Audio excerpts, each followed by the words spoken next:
as you were talking about this, the things I was thinking about is not what do you deliver, it's why you deliver it. So from the standpoint of what problem do you solve, what emotions around that problem do your clients feel, that if you don't solve it, what will happen? And if you can begin to speak in the language and the things that your clients care about versus your what, then you'll be able to resonate much deeper to what their need is. I had another thought, but it just escapes me. Oh, you're doing like I do it. Yeah. All right. Let's see. Put on the wrong stuff. As you're thinking, I remember it. oh yeah, it goes to what value and so a lot of times in the law and accounting space, it's billable hours. And for going back to what Joe mentioned, we just attended an IR Global conference, which provided us a lot of insight and met a lot of great relationships. And a lot of the questions that we got is how do we provide this advisory service, but and charge for it in a billable hour perspective. And a lot of what we then began to talk about was, okay, we understand that you may be having to offer something of high value that may take 4 or 5 hours.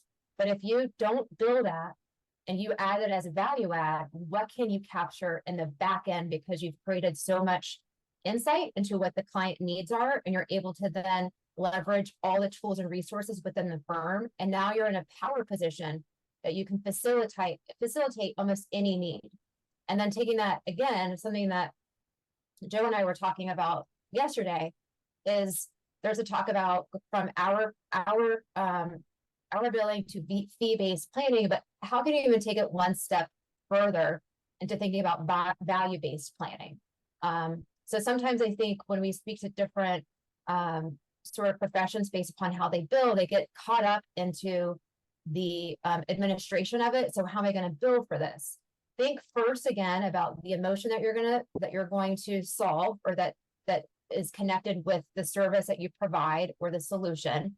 Then think about the value. What value can you create?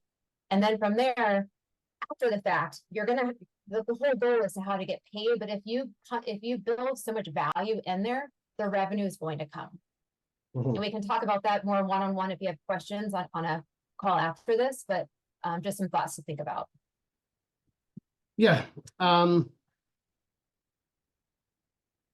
you're talking about values, oh, I keep clicking on the wrong stuff. There we go. So when you're thinking about value, these are the 3 things that we want to look at. In your client's world, are you creating a change in reality? What's the before and after that you're dealing with, and what's the gain in magnitude? And now a lot of times we only look at this in terms of like ROI, but I think where the challenge is it doesn't always have to be a financial value that you're looking at that your offer has. It is something where you might improve their position. So if you are, I know Michael, he's working on some projects right now with the swap offer. And I think the big value that he's offering is some insights on his customer's business. It doesn't necessarily need to be an ROI. It doesn't have to be tied to a specific revenue. It doesn't have to have a KPI, but you can say, what is this change in reality we're looking at? Is there something that's going to improve their position and put them in a spot where they're now able, or have possibility to do more? And so this is what you want to look at is, like getting away from the idea that, like the dollars per hour, because you're only so many people, so many hours. But if you can start to think about what's the impact that this offer can make, and people are willing to pay, right? And if people pay, they pay attention.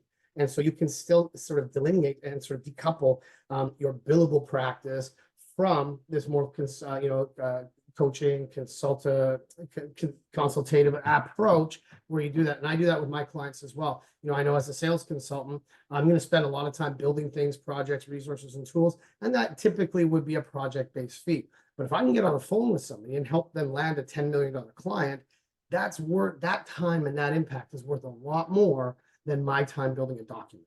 So this is where you want to think about where do you have those opportunities? And you can quantify that value in different ways. So you really have to understand with your clients, what is value to them? That's where we get into questions and building insights. Now, a lot of slides I have, I just like silly puppies, and Kendall and I both agree that this is a good slide. There's another book that I love. It's called Insight Selling, and that's where I learned this from. And this always is in my head. The three things your offer has to have is it has to resonate, has to differentiate, and it has to substantiate. And I'll walk you through that. Resonate means they have to feel that this is important. They don't have to be emotional and kumbaya, but they have to go, oh, this matters. This is important. It has to differentiate. They have to see how you uniquely offer this versus your competitors. And it has to substantiate. They have to feel like they can do this. This is possible, right? If it doesn't have one of those three, this is what happens. If it doesn't resonate, they're going to say, I can see how you guys are different, and I can see how we'll do this. But right now, it's just not a big priority for us. If you guys have ever heard that, right? If the second one's not there, they're going to say, wow, this is really cool. I like how this is going to go. And I totally think we can do it. And I'm going to see who else offers that same thing. And I think that's probably most likely where a lot of you guys are in when you're offering, service-based fees, dollars per hour. If the last one's not there, they're going to say, wow, that sounds awesome. I can see why you're different, but I just don't think we can do it. I don't think we have the team. I don't think we have a good time. They're going to find ways that the risk is too big. In order to do that, that's where you come in. You have to be able to help them see, you're not just solving the today problem, you're helping them set the stage for the tomorrow problem. So if you're building an offer, you can build that in phases. You can help them solve a problem now that leads into more complex ideas, and you can minimize that risk for them.